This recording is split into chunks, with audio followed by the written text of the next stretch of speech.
फतेहपुर जिले के खागा कोतवाली क्षेत्र में 15 अक्टूबर को सुबह देवी विसर्जन के दौरान दोषी मासूम को बहला फुसलाकर अपने साथ अपने कमरे ले गया और उसके साथ रेप की घटना को अंजाम दे डाला और घटना के भय से उस बच्ची की निर्मम हत्या कर डाली और डेड बॉडी को बिस्तर से लपेटकर कमरे में ही रख दिया। जिसके बाद मासूम के परिजनों ने बच्ची की खोजबीन शुरू की। तब पता चला कि बच्ची दोषी के साथ गई है।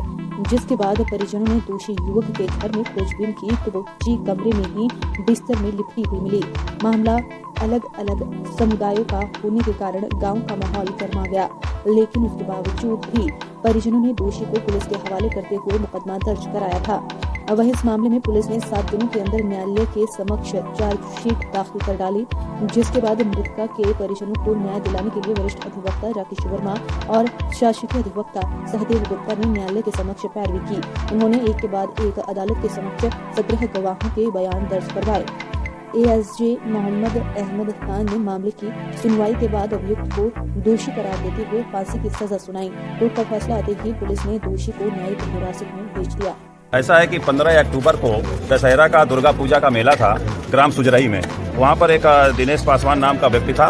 तो इस बच्ची को, जिसका नाम था महक, उसके साथ ये कई दिनों से उसके चक्कर में था कि इसको किसी तरह से टॉफी खिलाने के बहाने, सेब खिलाने के बहाने ले जाऊं, लेकिन उसकी माँ हमेशा मना कर देती थी। उस दिन क्योंकि मूर्ति पूजा थी इसलिए भीड़ थी और माँ उसको ध्यान नहीं रहा और वो उसके साथ उसको लेकर के चला गया और इसके साथ बर्बरतापूर्ण तरीके से, जिसे पाशवी तरीका कहते हैं, अमानवीय, घोर अमानवीय, उस तरीके से उसके साथ बलात्कार किया और उसकी हत्या कर दिया। हत्या करने के बाद उसकी लाश अपने कमरे के अंदर ही बिस्तरे के नीचे छिपा दिया।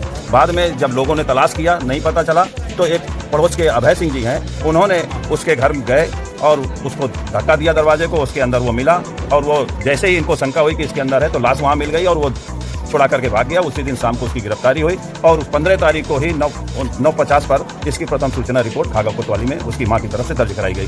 7 दिन के अंदर जो विवेचक थे संतोष कुमार शर्मा जी, उन्होंने 7 दिन के अंदर 22/10/21 को आरोप पत्र न्यायालय में प्रेषित किया और जज साहब और सहायक शासकीय अधिवक्ता और मैंने मिल करके त्वरित तरीके से पूरा ध्यान लगा करके इसमें गंभीरतापूर्वक तरीके से इसका मुकदमे को लड़ा और सारे वो देश भर के वो ला जो 10 साल की बच्चियों के साथ किए दुष्कर्म में के बाद हत्या करने के पश्चात उनको सुप्रीम कोर्ट ने फांसी की सजा दी है, चाहे वो निठारी कांड हो, चाहे निर्भया कांड हो, चाहे माछीराम का कांड हो, जितने भी कांड हुए उन सब का ला नजीरें हमने पेश की माननीय न्यायालय के समक्ष और उन माननीय न्यायालय ने उन सभी नजीरों को बहुत गौर से देखा और कठोरतम दंड जो हमारे देश के कानून ने निर्धारित कर रखा है, हमारी संसद ने बना रखा है, उसको उन्होंने अप्लाई किया और आज मृत्युदंड की सजा सुनाई।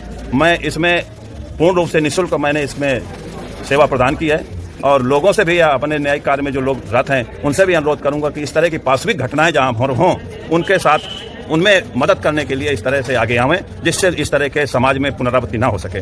इसमें एक बात और थी कि चूंकि ये हिंदू था लड़का और लड़की मुस्लिम थी, तो अगर ये सौहार्द जो सांप्रदायिक सौहार्द है उसमें जरा से भी आग लग जाती तो जनपद भी जल सकता था। इसलिए ये एक अलग तरह का सामान्य मामला है, इसलिए इसमें फांसी के नीचे कुछ प्रावधान होने की संभावना नहीं थी। हमने ये बात भी माननीय जनपद न्यायालय के समक्ष बात रखी तो न्यायालय ने बहुत गंभीरता से इसको लिया और दंड जो दिया वो सही है। इससे मैं समझता हूँ।